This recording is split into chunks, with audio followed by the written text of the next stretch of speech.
Hello everyone, welcome back to SSB crack exams. मैं हूं अनुराधा और आज के सेशन में मैं कुछ इंपॉर्टेंट टिप्स आपको देने जा रही हूं जिसके थ्रू आप अपनी पीपीटीटी के टाइम पे नरेशन बहुत ही फ्लुएंटली और स्मूथली कर पाएंगे। So let's see what these tips are and how you can narrate PPDT stories fluently and smoothly in your upcoming SSB interview. First and foremost is practice. Practice is the key. So आपको regularly कोई भी पीपीटीटी story लिखने के बाद आपको उनको narrate करना जो है प्रैक्टिस करना पड़ेगा। For that you can do that in front of the mirror, जहाँ पे आप अपने narration, speech and everything, body language, ये सारी चीजें आप नोट कर पाओगे, या फिर आप अपने आप को रिकॉर्ड भी कर सकते हो। Later you can just play the recording and you can check for yourself where you are lacking. इसके साथ साथ अगर आप चाहो तो आप किसी भी फैमिली या फ्रेंड के सामने भी जो है you can practice the narration so that you can get proper feedback from them and you can improve on your own weaknesses or your own the places where you are lacking.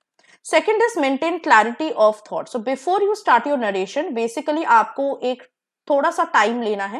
वैसे आपको पीपीटीटी में time मिलेगा, story writing के बाद आपको कुछ time मिलता है।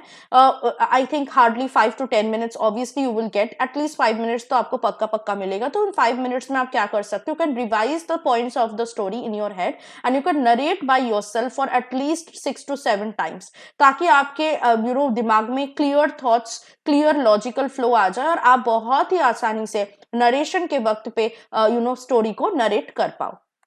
Next is control your pace.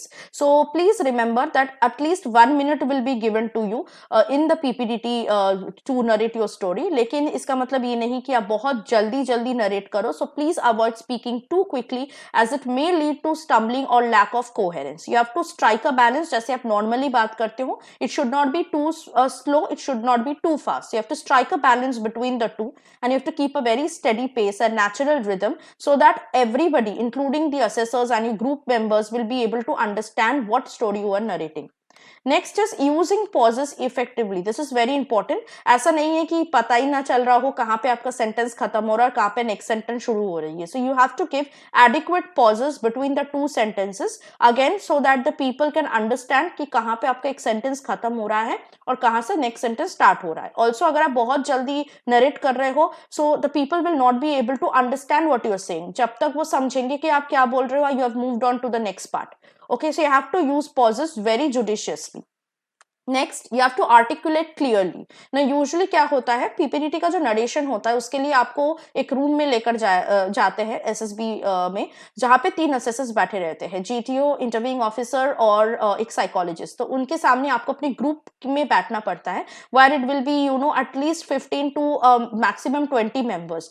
वहां पे आपको एक एक करके अपना स्टोरी जो नरेट करना पड़ता है। सो अगर आप बहुत अच्छे से क्लियरली और लाउडली अपनी स्टोरी को नरेट नहीं कर रहे हो, all the group members will not be able to hear you. So please clearly speak your the words and pronounce them in a clear fashion so that people will be able to understand कि आप बोल क्या रहे हो. Clarity in pronunciation is very important and it will contribute to a very smooth and polished narration. Next is vary your tone and pitch. So it should not be कि आप बहुत ज्यादा चिल्ला चिल्ला के नरेट कर रहे हो, and it should not also happen that आप अपने ही मन में बात कर रहे हो, nobody is able to understand what you are saying. So you have to vary your tone, vary your pitch. जहां पे आपको लग रहा है ज्यादा emphasize करने के लिए, वहां पे आप उस वर्ड पे ज्यादा emphasis दो। जहाँ पे आपको लग रहा है कि गला थोड़ा सा हाई करना है, मुझे वॉइस थोड़ा सा हाई करना है, तो वहां पे आप अपने वॉइस को हाई कर सकते हो। जहाँ पे आपको लग रहा है कि वॉइस थोड़ा सा स्लो करना है, लो करना है, वहां पे आप कर सकते हो। इसका मतलब ये है कि आपको वॉइस मॉड्यूलेशन पे ध्यान देना पड़ेगा। Next is maintain eye contact. This is very important. So when you will be narrating the story, first of all, you should not look at the assessors. You have to look at all the group members. Okay, so ऐसा नहीं कोई एक member की तरफ देख के आप narrate करिए. You have to look at each and every group members eyes and narrate. So अगर आप eye contact maintain नहीं कर रहे हो, it will show that you are underconfident, that you are not sure about what you are saying. The next thing is to maintain your body language properly. So body language does matter.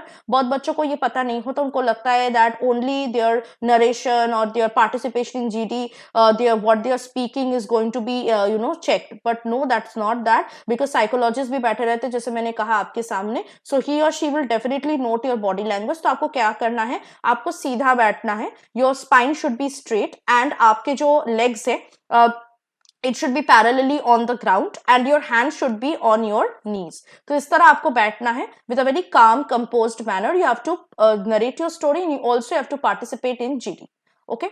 Next is seek feedback. This is very important. जैसे मैंने कहा, आप अपने कोई भी family member, friend के सामने practice कर सकते हो स्टोरी नरेशन, या अगर आप कोई भी कोचिंग में हो, you can also practice in front of your mentors.